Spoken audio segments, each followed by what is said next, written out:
जब पशुओं को मिलेगा प्यार और मिल्को मोर पशु आहार तो दूध बहेगा, मुनाफा बढ़ेगा। मिल्को मोर पशु आहार।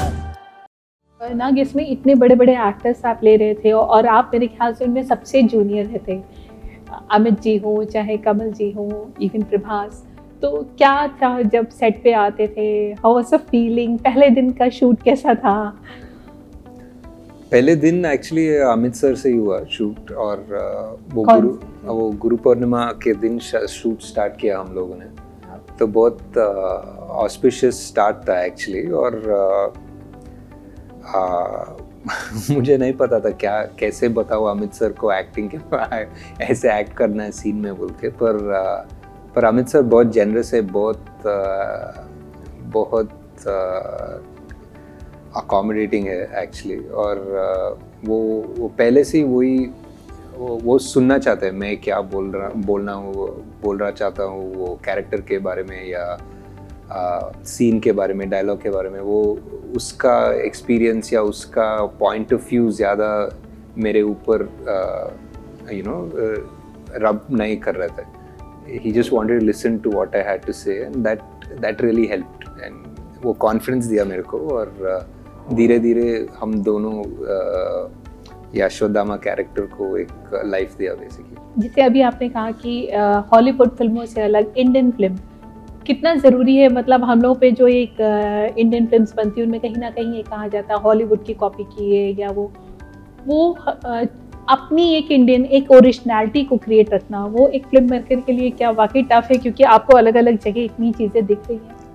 डेफिनेटली, मतलब हमारे जनरेशन के लिए, यंगर जनरेशन के लिए, बच्चों के लिए एक प्राइड रहना चाहिए, एक आइडेंटिटी रहना चाहिए कि ये हमारा फिल्म है। क्योंकि हम अगली 10 साल या 15 साल से ये मार्वल फिल्मों देख रहे हैं, एवेंजर्स वगैरह वगैरह, तो वो सब उनके ऊपर कनेक्ट है ना, सब यंगर जनरेशन उसी के कनेक्टेड है।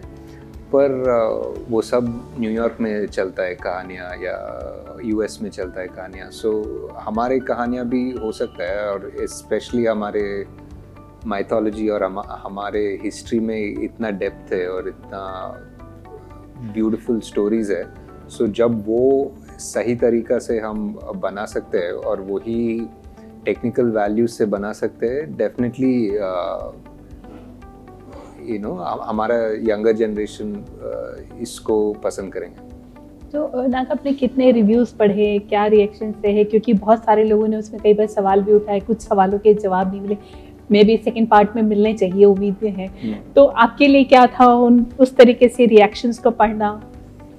कुछ मतलब रिव्यूज से ज़्यादा कुछ ट्विटर रिएक्शंस वगैरह पढ़ा हूँ मैं, और डेफिनेटली क्रिटिसिज्म सब पढ़ा हो कि कुछ जगह स्लो है वगैरह। पर वही रिव्यू में एंड में फिल्म का तारीफ़ कर रहे हैं लोग। मतलब जो थिएटर के बाहर आते हैं ना, वो माइक पकड़ के वो लोग रिव्यू देते हैं, वो भी किसी कमी के बारे में बात करने के बाद इमीडिएटली तारीफ़ कर रहे हैं, क्योंकि एंडिंग ज़बरदस्त है या सेकंड हाफ ज़बरदस्त है, अमिताभ सर सुपर है। सो ओवरऑल लोगों को फिल्म पसंद आया, ओवरऑल लोगों ने फिल्म को एक्सेप्ट किया, तो वो बड़ी बात है हमारे लिए, हमारे सारे टीम के लिए। क्योंकि ये डेफिनेटली बहुत मुश्किल फिल्म था बनाने के लिए।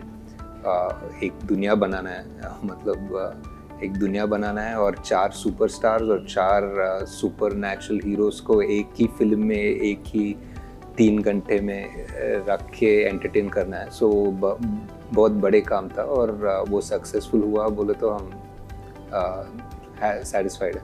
तो रात में नींद आती थी जब ये बना रहे थे? रात में तो एक बहुत दिन हुए सो के बेसिकली रिलीज तक। तो नींद नहीं आती थी, क्योंकि रिलीज डेट फिक्स था। सपने में आता होगा अभी ये बाकी तो ये बाकी। अभी रिलीज के बाद 2-3 दिन सोया हो, सो अभी ठीक है। लेकिन प्रभास को बनाना कैसे आसान था? क्योंकि प्रभास ऑलरेडी बाहुबली के बाद लगातार 2 ही पार्ट कर रहे हैं, कल की भी 2 पार्ट है, सालार भी 2 पार्ट है, तो वो 2 मे बी प्रभास का एक लक है या I don't know what it is, but may be Prabhas को जो कहानियाँ चुनते हैं वो इतना बड़ा है कि 2 पार्ट बनाना चाहिए।